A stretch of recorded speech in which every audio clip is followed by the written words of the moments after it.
ఇంక్లాబ్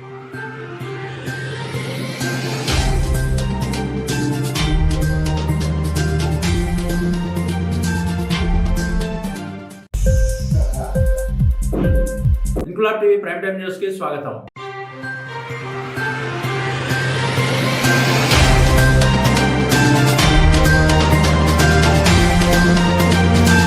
అకస్మాత్తుగా deputy speaker ఇంటిని ముట్టడించారు అంగన్వాడీలు. గడిచిన 16 రోజుల నుంచి ఆందోళన చేస్తున్న ప్రభుత్వం పట్టించుకోకపోవడంతో సిఐటియు ఆధ్వర్యంలో అంగన్వాడీలు ఏకమై విజయనగరంలో బాలాజీ జంక్షన్ నుంచి ర్యాలీగా వెళ్లి డిప్యూటీ స్పీకర్ కోలగట్ల ఇంటిని ముట్టడించారు. అనంతరం డిప్యూటీ స్పీకర్ కోలగట్ల వారి గోడు విన్న వెంటనే అక్కడికక్కడే సీఎం కు లెటర్ రాసి సంతకం పెట్టి ఫ్యాక్స్ చేశారు. దీంతో అంగన్వాడీలంతా హర్షం వ్యక్తం చేశారు. కార్యక్రమంలో deputy floor leader Rajesh, YSRCP నగర అధ్యక్షుడు వేణులు కూడా పాల్గొన్నారు.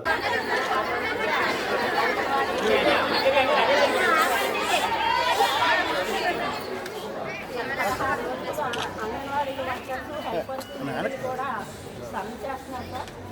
11 డిమాండ్ల మీద ఈ సమ్మె కార్యక్రమం ప్రారంభించాం. గతంలో మొట్టమొదటిగా మార్చిలో చేసాము. మళ్ళా ఆగస్టులో కూడా కార్యక్రమం వినతి పత్రాలు అటు స్టేట్కి పంపించాం, ఇటు జిల్లాలో కూడా ఇచ్చాము. ఇంతవరకు ఎటువంటి సమస్య పరిష్కారం అవ్వలేదు. దక్షత లేని కారణంగా ఈ డిసెంబర్ 12వ తేదీ నుంచి మేము సమ్మెలోకి దిగడం జరిగింది సార్.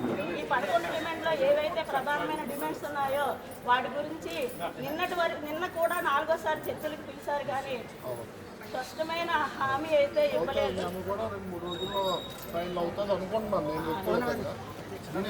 దీనికో లెటరు రాసి ముఖ్యమంత్రి గారిని పంపిస్తాను, ఒక కాపీ మీకు ఇస్తాను. ప్రభాకర్ సీఎం గారు లెటర్ రాయండి, ఒక పెన్షన్ ఉంటే మీకు కాపీ ఇస్తాను. ఏం తాగుతారా టీ కాపీ?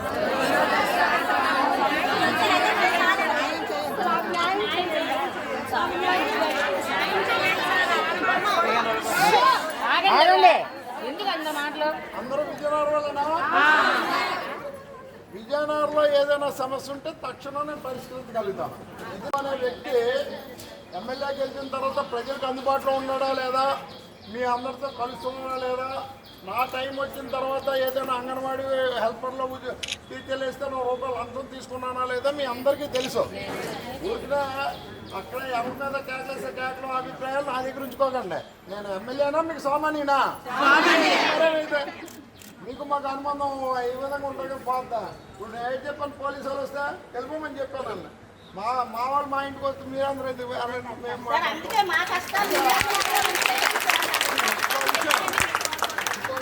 ఈరోజు మీరు 10 days ఉండి నేను అటు ఇటు తిరుగుతున్నాను. అదే నాకు ఈ పదవులు అయితే మీ దగ్గరికి వచ్చి కూర్చున్నాను. నేను ప్రభుత్వంలో ఉన్నాను కాబట్టి వస్తే వేరేగా వీళ్ళందరూ వేరేగా చూపిస్తారు. వీరవాసం పార్టీకి రాజీనామా వచ్చి వీరవాసం వచ్చి ప్రతిపక్షంలో కలిసిపోయినట్టు ఉన్నాడని మాట్లాడుతూ నేను ఆగలేదు. ఆగిపోయింది. మీ అందరూ నా సొంతపట్లు కారా చెప్పండి. ఇందులో కొంతమంది నాకు ఓటేసి అయిపోవచ్చు, కానీ అందరితో నేను ఒకేలాగా ఉంటాను. అవునా కదా? ఇవాళ ఆడవాళ్ళు వచ్చారు కాబట్టి మీ అందరికీ ఒక మాట చెప్తున్నాను.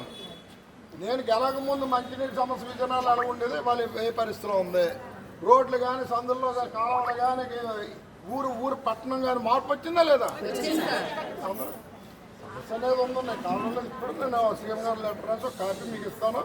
ఇంక్లాబ్ టీవీ వీడియోలు మీకు నచ్చినట్లయితే లైక్ చేయండి, షేర్ చేయండి, కమెంట్ చేయడం మర్చిపోకండి. సబ్స్క్రైబ్ చేయని వాళ్ళు వెంటనే సబ్స్క్రైబ్ చేసుకోండి. మా వీడియోలు మీరు వెంటనే చూడాలనుకుంటే కింద ఉన్న గంట సింబల్ని గట్టిగా కొట్టండి.